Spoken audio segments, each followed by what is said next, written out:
Welcome to Woodward Wings. I am Justin Satawa, and I am joined by a great panel of hosts in Spencer Raxter and Flannel Sam. We have a lot to talk about today. I sent Twitter and Instagram into waves yesterday with my mock trade of Jason Robertson to the Detroit Red Wings from the Dallas Stars. So we're going to get into that. We're going to look at every angle that could be successful. And we're also going to talk about how Jason Robertson being available, does this change the Mitch Marner conversation? And is Mitch Marner now the prize of the offseason? We're going to read some comments on the Woodward Wings episode from last week, and we're going to read some comments from the mock trade, and we're going to react to them and see how the people feel about the Woodward Wings and Jason Robertson. And then we're going to talk about what a Jason Robertson extension will look like. So let's dive right into it. Ryan, if you don't mind, will you throw up that trade proposal for Jason Robertson that I made yesterday? And it was, I want to say, pretty well received in terms of what it would be for Twitter. A lot of hate, a lot of good, a lot of bad, but when you hit the middle like that, I think it's the right mesh. So this is what it would be. The Red Wings would receive Jason Robertson and Matt Dumba for Vladimir Tarasenko, Nate Danielson, 2 first-round picks, and a 2026 third-round pick from the New York Rangers. And why this trade works is because you are taking on Matt Dumba's $3 million in extra cap space to give Dallas a $10 million of additional cap space for them to go after Ekblad or Marner this offseason. You have to retain 50% of Vladimir Tarasenko's contract just to make sure that you give the Dallas the money that they deserve, that they want, and they get a depth forward that can play in the NHL. So, fellas, how are we feeling about this trade? I mean, oh shit, sorry. At first, you think about it, it's like basically giving up 3 first-round picks when you look at what Nate Danielson is, and I know that some Red Wings fans on Twitter and everywhere are super protective of these guys and super protective, especially these young forwards, because we don't really have that 1C yet. We don't really have that guy that's going to step up and be that superstar yet. So they think every single prospect we have is going to be that guy.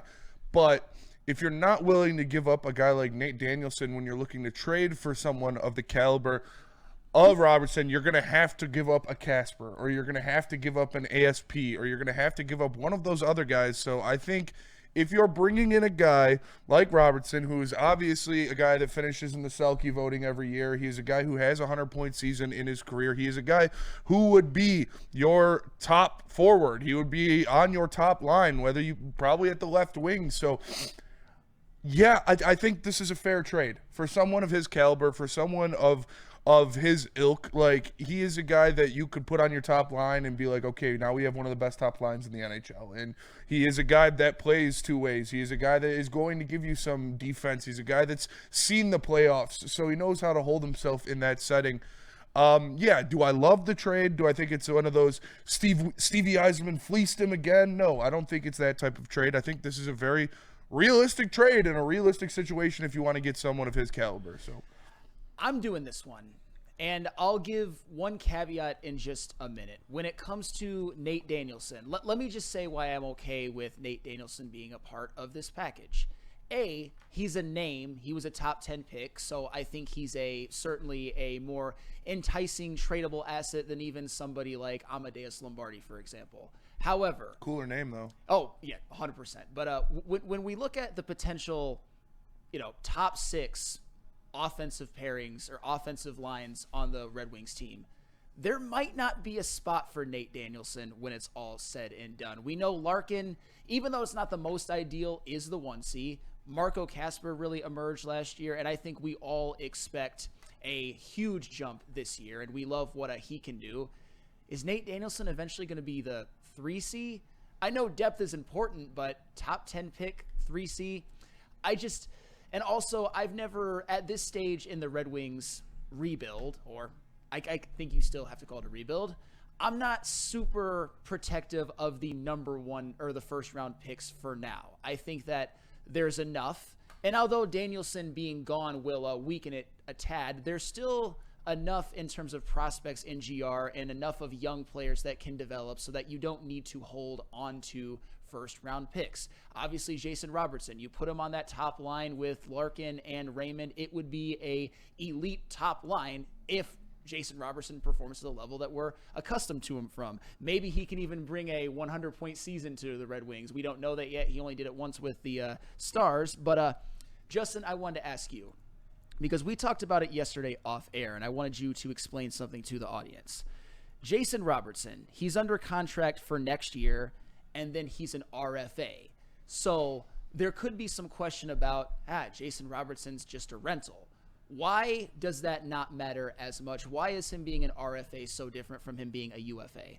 Well, due to the fact that you're trading for an RFA, the fact that you're giving up these first-round picks, which you're essentially giving up 3 of them in this deal, you are going to retain them if you decide that you don't like Jason Robertson's fit and you let him go in free agency, because he's going to get paid over $8 million in free agency when he gets there.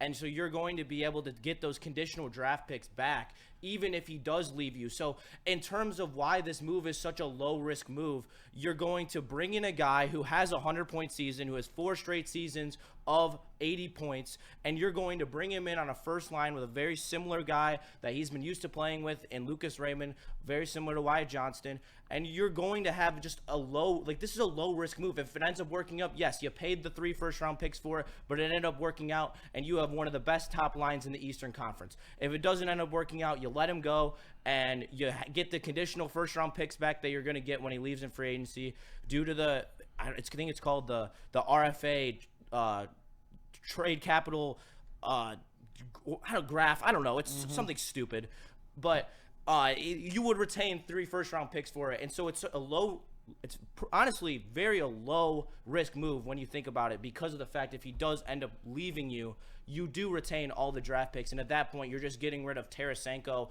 and a third-round pick. So to me, this is a no-brainer. Yeah, what did we see last night in the first game of the Stanley Cup Final? Why did the Oilers win that game? Is because their stars showed up when they needed their stars to show up. And the Red Wings don't have any stars right now. And obviously, I'm not saying Robertson is on the caliber of a Draisaitl or a McDavid, but he's better than what we got. If you want a star, if you don't think that Larkin is going to be that level of star, especially when you get into the playoffs and you're competing with teams like Florida and hopefully Edmonton going forward, you need guys that can do that. You need guys that can step up when the going gets tough, when the stars need to shine. And I think adding a guy like Robertson to your top line would be exactly that. That's why I've been pushing for Marner so hard. I would still take Mitch Marner over this. I think I would rather have Mitch Marner than Robertson. But if you lose out on the Marner prize, yeah, I think this is something that you would do to solidify your top 6. And yeah, I'm with you guys on Danielson. Are we holding on to the fact that maybe he hits this other gear that we haven't seen yet and becomes a superstar level talent? I don't think so. I think we kind of know that Danielson is at best high-end 2C in the NHL. So I'm good on getting rid of that potential to go after a guy that you know is going to be your first-line winger. And a lot of people has some stuff to say about Jason Robertson and the fact that he didn't have the best playoff performance this year. Yep. But you have to take into account he got hurt down the stretch, almost one of the last games of the season for the Stars against the Predators. He had a lower body injury. He had to get surgery before the playoffs, come back in the middle of the playoffs without his conditioning, without his everyday practice. And he had 35 points combined in the playoffs the past 2 years before this year. So. Yep. Exactly.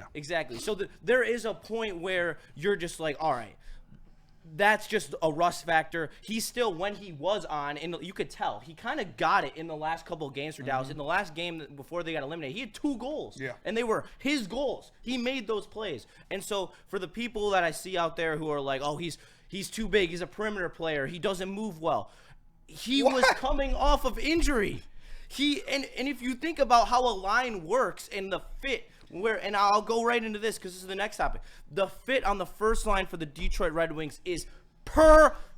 Perfect. You are talking about adding a 6'3" power forward to the smallest top six, one of the smallest top sixes in the entire NHL. You're adding him with a facilitator like Lucas Raymond, who's going to be able to push the play, be able to get him the puck in the scoring areas. This is a guy who has over 30 goals in each of his last 4 seasons. How do you think that's going to be with an elite passer like Lucas Raymond? And then you allow Dylan Larkin to play the role that he is best in, the two-way center role where he's not pushing the offense. He's just making plays 200 feet on the ice, and that's where he proves to you that he is a 1C because he doesn't have to score the goals. He can play the actual position of center and not just go and try to be that goal scorer in a line. That's what Jason Robertson is here for. Now Dylan Larkin can drop back into the role that he should be in. If I have a single Red Wings fan walk up to me and tell me the reason they don't want Jason Robertson is because he's too big, I will fight them in the streets. Because the whole time, we need a power forward. We need size. We need this guy. He kind of sucks. We'll put him on the first line because he's big. Now you're going to tell me he's too big? Is not fast enough? Is why This is from Hot Dog Mike. Perimeter guy, not enough compete, slow boots. We have enough of that already. Hot Dog Mike, come find me in Birmingham. I will fight you in the street. Well said, you two. Like, there's not a whole lot I can add to it, but because I'm the numbers guy, I've got some numbers to add to Jason Robertson as well. One thing that you gotta like about him, and obviously we know if he's on this, if the Red Wings trade for Jason Robertson, they're getting their best offensive player immediately. But last season, absolutely, 100%. Last season he had 80 points. Only 19 of them were on the power play, which we all know 5-on-5 scoring was a huge problem for this Red Wings team. Jason Robertson helps fix that, along with the other things that you already mentioned, put him on that top line. And also, his 2023 season, and this was the difference between Robertson's 2023 season and Raymond's last season. Jason Robertson in 2023 was elite on the power play, 41 power play points. Last season, Raymond was elite on the power play, 37 power play points, more than Draisaitl, Marner, and McDavid, by the way. However, Jason Robertson in his elite power play season also did it on the 5-on-5 to the tune of 109 points. Lucas Raymond did not do that last year, as we all know. So yes, Jason Robertson, any sort of, I don't know, trepidations people have as a player, the petty ones, I don't agree with that at all, and obviously you guys don't either. He's been over 1,500 minutes, or just around 1,500 minutes the past 3 years. Like, no, I just can't. Like, I can't. When I hear Red Wings fans say that Mitch Marner isn't good enough defensively, or Jason Robertson's too big to add the... What are you guys doing? What like I understand we're hockey town, we're the best. No, we're not anymore. We need top tier talent, and we have 2 top tier forwards who are on the block, who are available to the Red Wings. When you look at Marner and Robertson, you can't be fucking nitpicky, dude. Like, Jesus Christ, we're not talking about adding McDavid or adding fucking prime Gordie Howe. We're talking about adding a guy who would objectively be the best forward on your team. Yeah. Couldn't say it any better than myself, Spencer. And just to give you a couple of nerdy hockey stats to just bring our point home is Jason Robertson was in the 96th percentile in the NHL for goals, 95 percentile for assists, 83 percentile for plus minus.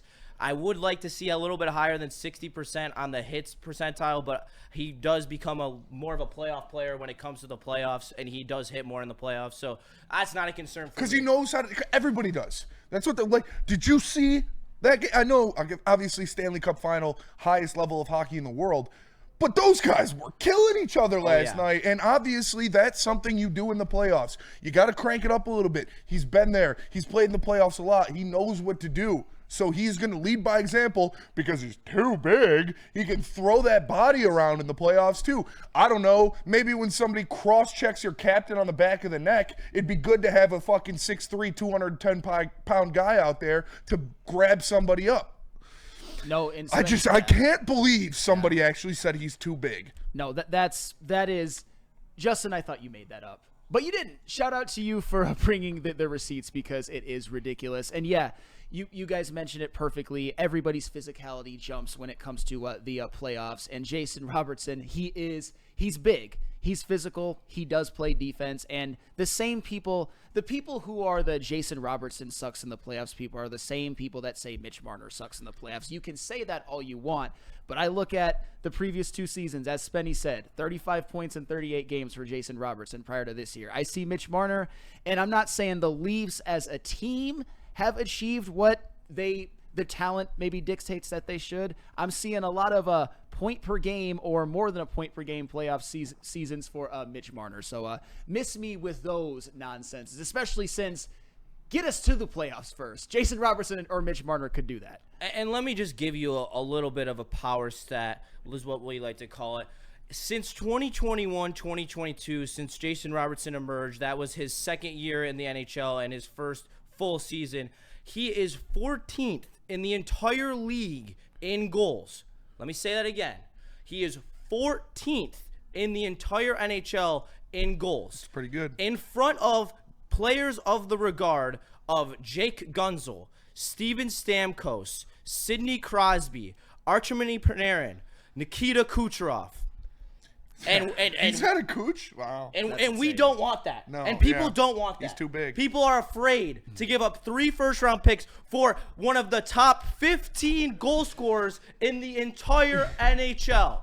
And we don't want to give up picks for that. And I'm glad, Justin, that you laid it out that way where he ranks in terms of goals, is because that's about, if you're ranking Jason Robertson, I think in the teens in terms of offensive players in the NHL, I think that's about right. And yes, I couldn't agree with you more. I love the passion that I'm seeing from both of you, but I know Red Wings fans, and I'm not trying to be too mean, but there's something about Red Wings fans and those draft picks and those young high picks that have already been made. Nate Danielson, line 1, but not saying that I wouldn't love to see Nate Danielson develop in this system, but if you have to sacrifice him for Jason Robertson, that's where we are. I am not going to cry one tear for Nate Danielson. And I'll tell you firsthand, as someone who went to Griffins games, credentialed, and who watched their entire playoff run, Danielson looked awful. He did not look good. He looked like easily the 3rd or 4th forward on the team. We have MBN who looked better. We had Lombardi who looked better.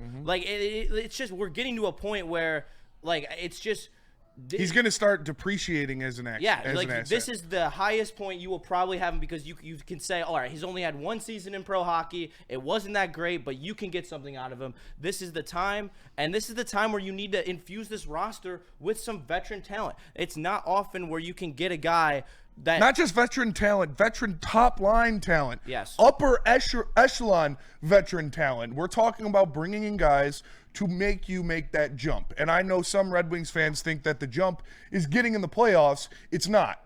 You're a borderline playoff team. What's the difference between missing the playoffs by 3 points and getting swept in the first round? Nothing. The jump is winning playoff series. And to do that, you have to have upper echelon top 6 talent. And a guy like Jason Robertson is going to do that, and you're not going to get him for peanuts. And Jason Robertson's a top 3 talent. I mean, I know I didn't have to make that distinction, yes, but yeah, he is, especially on this Red Wings team.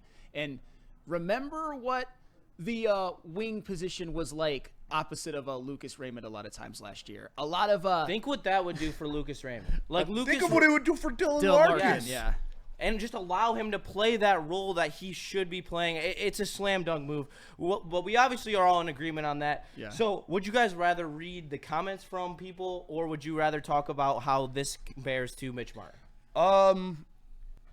Let's read the comments from people. 'Cause All I right. know how everybody. We all want Marner more, right? Nobody's like, I'd rather have Robertson. Robo. You'd rather have Robo than Marner? I'd rather have Robo. Okay. Why? I think the fit is better. I think that you're actually fitting someone next to Lucas Raymond who can be a goal scorer, and Mitch Marner's not a goal scorer. See, but when I look at this, I'm not worried about the fit, because you're bringing in a guy to make that fit. You're not like fitting him in with Lucas Raymond. He's the guy they have to fit in with. Robertson or Marner is going to be the best player on your team. They have to fit in with him, not him fitting in with them. And I just think that in terms of how we're building this team as well, and we're getting towards like all our power forwards actually being ready. Imagine if your top two lines, if you have Robo on the first line, you have MBN on the second line, you have Soda on the third line, and you have another big ass dude on the fourth line. Like that is going to be ridiculously hard to play against, and that's what I want to turn into. I want to be that team that is so hard, that grinds you out, and that has that talent as well with the Lucas Raymonds, that we have the two-way talent as well. I just think that when you're building a team towards the playoffs, I think that Robertson does have that level of playoff performance that he still can get to. I think Marner's peaked at what he can do in the playoffs, but I think that Robo has another level that he can get to in the playoffs. And that's what I'm going with. And I do think that just the size, like, I think the size is really speaking to me, especially because that seems how Steve Yzerman wants to build this team. If Robo is available and he can choose between Robo and Marner, I think that Robo fits his style that he's looking for more than Marner.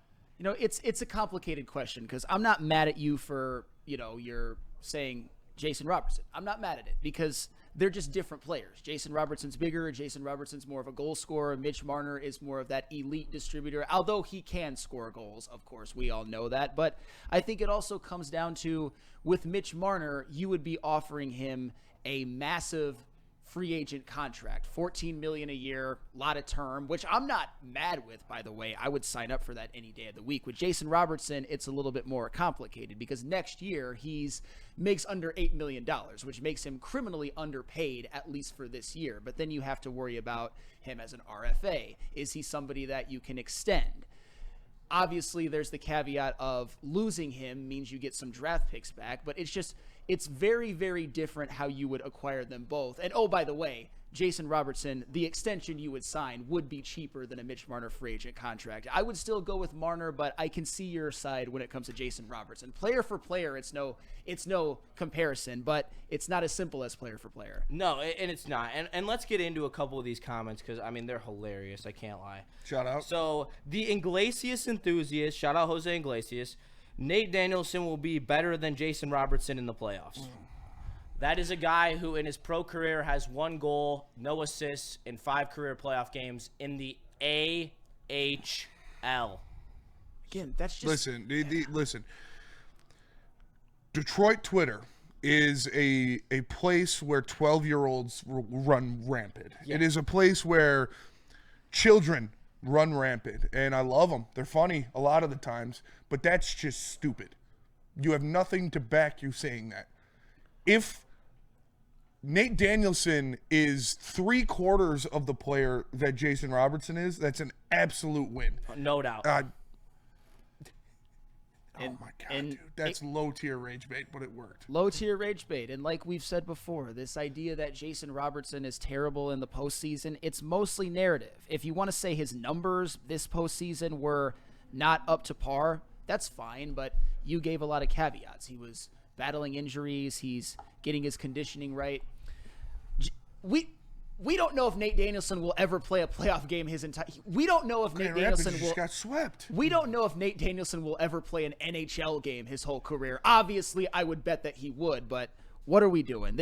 Just look at some numbers, watch more games. Yeah, like Jason Robertson is good in the playoffs. He's easily like the 3rd or 4th, like most NHL ready player in the Griffins. Like there are multiple players ahead of him that will get roster spots before him. This is an awful shout out. I can't even say that name. Hinskivit. That's an awful trade. Law, I understand it's low in Red Wings land, but this would be a straight garbage trade. Robertson is more of a same small, weak, not built for the playoffs, and Dumbo was a good D-man for 30 seconds away from retirement. All you got to do is... Small guy. Small guy. Such a small, weak guy. You know, it's 6'3", 210 left wing. Such a small... Man, this city doesn't watch hockey. Oh, they don't. And it's just as simple. All you have to do is just look it up. Yeah. Just type in Nate Robertson size, and you see 6'3", and you're like, okay, no, he's not small. Yeah. And he doesn't play small. Let's just keep going. Mighty D-Boss Stones. Shout out. Yes, willingly taking the offensive black hole and line killer for one of their best players. And then someone, thankfully, Nick the Mojo show lover. I think you missed the 2 firsts and a prospect picked in the 1st round. At least someone has some common sense on Red Wings. At least someone has. Yeah. Oh yeah. We were saying straight up Nate Robertson for Tarasenko. That would be a great. So the trade did reach Stars Twitter as well. Shout out to them. they were actually had some pretty positive feedback on it. They were saying that it was one of the more reasonable mock trades that they've seen in terms of what Dallas is looking for. Because if you didn't know, Dallas, according to Daily Faceoff, is looking for cap flexibility and draft capital that they lost in the Rantanen trade. So this is from a Dallas fan. Replace Tarasenko with Gustafsson? Sure. Yeah, fine. I think Texas Hockey says yes. Or if Tarasenko retain half his salary, in that case, they'd be able to pursue Marner, Bennett, Ekblad, Marchand, or whoever else they'd target in free agency, as well as get 3 premier assets back. So in terms of the Dallas people, like Dallas was actually pretty. They were like, all right, I see it. Yeah, it's a very fair trade. It's just I know Red Wings fans love prospects. 1 unicorn season. Why are we giving 2 firsts? Laugh my ass off. I mean, he's put up 80 points in the last 4 seasons. I think that's pretty consistent. Shout out Ryan, F them picks. Yeah, because it's Jason Robertson. You got to give up something to get something. And shout out Ryan there. That's that's the waters that the Red Wings are in right now. They had a regression. You got to adjust. Yes. So Sheppy MTB. So the Wings will be a non-playoff team with Robertson and Dumba. Lol. They'd be a playoff team. Robertson doesn't make them 5 points better. I think he does. I think he does too. No. I think that they would be. I would have them in the playoffs if they were to make this move. Yes, and guess what, guys? It doesn't stop there. It's not, hey, let's trade for Robinson and then sit on our salary cap. Like, you know, there's this great thing called more money in salary cap free that agency. we have, and that we can spend it on free agents on top of also doing this trade. I don't think people know that. No, they. Hey, shout out you getting in your Sean Belichian bag there. That's his specialty. That is his specialty. No, there's a second round? There's a second round. There's a third. But, yeah, I just think – I think, Spenny, you've said it well. Justin, you've said it well, that Red Wings fans are just very, very attached to prospects and picks like they're their son or something. I mean, I don't want to pull, like – No, I got a perfect example. I don't want to pull, like, hockey elite on anybody because I wouldn't consider myself hockey elite. I love hockey, and I mean – going on the standard of these comments, I guess I'm hockey elite, but I would bet that 70% of the people who are talking shit about this trade haven't seen Nate Danielson play a game. I don't think they have. And so Thrive and Live, this one's right up your alley, Spenny. Got to keep Danielson and don't want to give up multiple first-rounders. I'd trade Larkin straight up for Robo. Why would Dallas say yes to that? They have the same exact contract, and Robo's better. Like, seriously, like, it's just like, let's have a little piece of reality that we are holding on to here. Like, there's no reason to even. Yeah, I'd love to trade Ben Sherratt straight up for Hedman. You know, we could just do that. Yeah. We're just doing 1-for-1s. I'll give you Lucas Raymond for Pasta right now. Who says no? Like, what the fuck? And if you want to, if you want me to entertain that as something serious, which it's not, the Stars, they don't need a Dylan Larkin. They've got centers galore. They just do. Yeah, they do. And they know that where they are right now is not good enough to get them to where they want to be. Yeah. So what would adding Dylan Larkin and No, rage bait. Not going to let myself do it. They're looking for playoff performers, guys. They're looking for Ekblad, who's won 2 cups. They're looking for Sam Bennett, who's on the cusp of winning a 2nd cup as well as Ekblad. They're looking for Brad Marchand, who's come into Florida and been an absolute problem. I could absolutely see them getting Marchand. That's what I think they're going to do. Yeah, they're gonna that go would make Marchand. so much sense. And then they're going to win the cup. They're going to get Marchand. They're going to win the cup. They might get Ekblad too. Imagine if they trade Robo, get Ekblad, and well, that's what I think is going to happen. Yeah. If he doesn't go to Detroit or Toronto, I think Ekblad's going to go to Dallas. But that's not what we're talking about. No. Jason Robertson would be a absolute amazing move for the Red Wings. The fit is there. The capital, I mean, you're going to have to deal it eventually. Like, at what point is enough of enough? When we have the 3rd best prospect pool, I just saw, I don't remember who put it out there, but a Red Wings account put out there that 3rd best prospect pool in the entire NHL. If they're at least top 5, at what point do you need to start making moves to make the NHL roster a top 5 roster? Like, we've been sitting in this prospect pool, like, gaining and gaining talent. Like, at some point, you got to let the talent go, and you got to start trying to win. Yes. And you can't win a Stanley Cup by bringing up all these 22-year-olds. No. It's not going to. And I know we're not at the point of talking about winning a Stanley Cup yet, but obviously that's what you're trying to build towards. Obviously that is the end goal.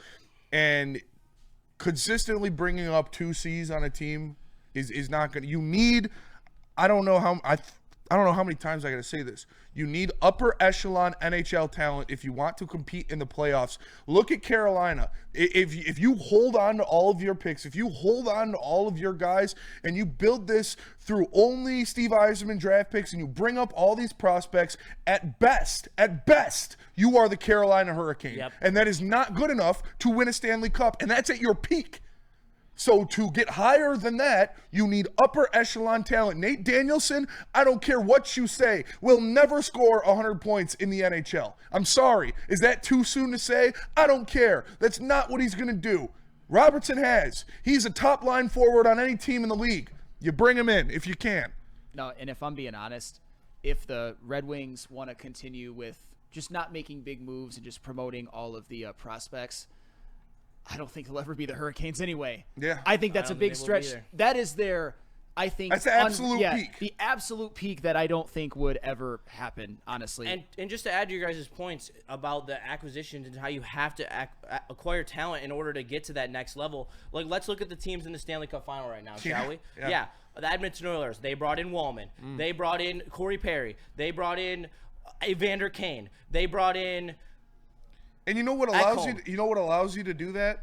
To add those guys, to make those your pieces, your secondary pieces, when you have fucking Connor McDavid and Leon Draisaitl, then you can be fine with adding Ekholm and Corey Perry and be like, that makes us good enough. We don't have either of those guys that are not walking through the... Nate Danielson is not going to be fucking Leon Draisaitl. Oh, no. Is he not be? Is he now? No, he's obviously not. But just a side note, you mentioned Jake Wallman. Rip. What if I told you he leads the entire playoffs in block shots? Yeah, he's like plus 18 or something like that. He led the team in block. Like, honestly, I know that... He just liked Fortnite too much for Steve Yzerman. Yeah. No, I mean, the thing is we all know that... He had to bang somebody's wife. I'm Yeah. telling you, that's the only thing that makes it make sense of Jake Wallman getting out of here. He had to have banged somebody's wife or somebody's daughter. It is the only thing that makes it make sense. It was shrewd by the Oilers. We all know that it was a disaster, just attaching a second-round pick for future considerations. But we also were wondering, man, conditional first round for Wallman, that's a lot to give up. He's already worth it. If he got hurt, absolutely. If he got hurt today, which I don't want to happen, and he never plays another game in the Stanley Cup Finals, it's already worth it. He led the Oilers in block shots in a Stanley Cup Final win. It's crazy to think. Shout out Jake Wallman. And you really want to talk about how far the Red Wings really are? Brad Marchand is a third liner for the Panthers right now. A third liner. You know who's on our third line is? Vladimir Tarasenko. Oh, fuck, dude. That's a reality check. Yep, and you know what? Brad Marchand has almost a point per game in the playoffs right now. And is it bad that I like Marchand on the Panthers? Like, I hated him on Boston because it's Boston, but I feel like he fits right in Florida, dude. I think that's a respectable take. Okay. It hits different, but I don't see him as the supervillain anymore. It hits different on Florida, but I'm the bad guy that's rooting for Edmonton. So F Marchand, F Kachuk for now. F Barkov, F Bob. For now, I want Connor McDavid to get another Conn Smythe and a cup, but yeah. Yeah, I'm not mad at that. I like Connor. That's basically my motivation for rooting for Edmonton. I want Florida to win because, like, go America, but if Edmonton wins, I'm not going to be freaking. I love Connor. I'd love to see him win a cup. Yep. All right, last thing. We touched on it for a second. Would you rather make the trade for Robo or sign Marner for $14 million? Marner. Like I said, when you talk about Robo being a better fit, which is true, we're not in the position to be like which superstar would be a better fit. You bring in the superstar that's the best hockey player, and then you fit around him. He is the one you have to make the fit to, and that's what I'm doing with Mitch Marner because he is by far the best player on the market. I'm gonna say Marner because obviously he's the better player, and I think Spenny, you made great points about the first line fitting around him, but also there's no guarantee that you re-sign Robo to a long-term extension. And if you're getting Marner, you're making him a $14 million a year multi-year deal. That's a lot to pay, but at least you have him locked up for a long time. Yep. And I agree with everything you guys said. I think that you're right. You can't be picky about what superstar you bring in. You got to just be happy by grabbing talent, especially when it's the guys of these caliber.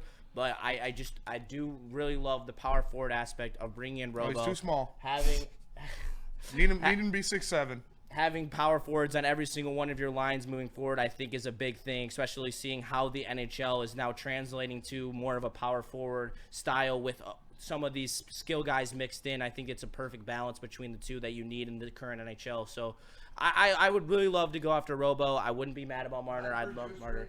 Who the fuck is Robo?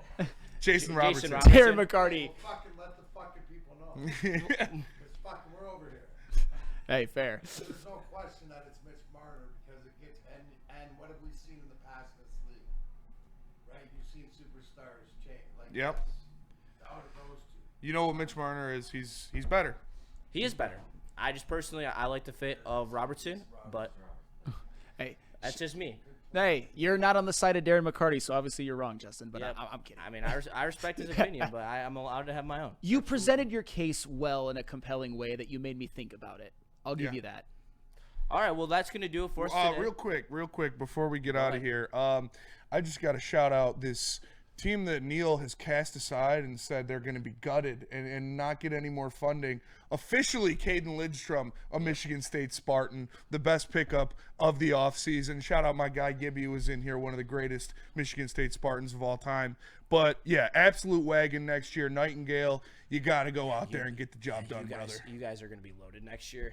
If Western wasn't losing bump, I would say that there'd be a chance for us to repeat. But I think that it's honestly going to be a Michigan dominant college season. I think that Michigan, Western, and Michigan State are going to be 3 of the top 5, top 6 teams in the entire country. All of them are very good.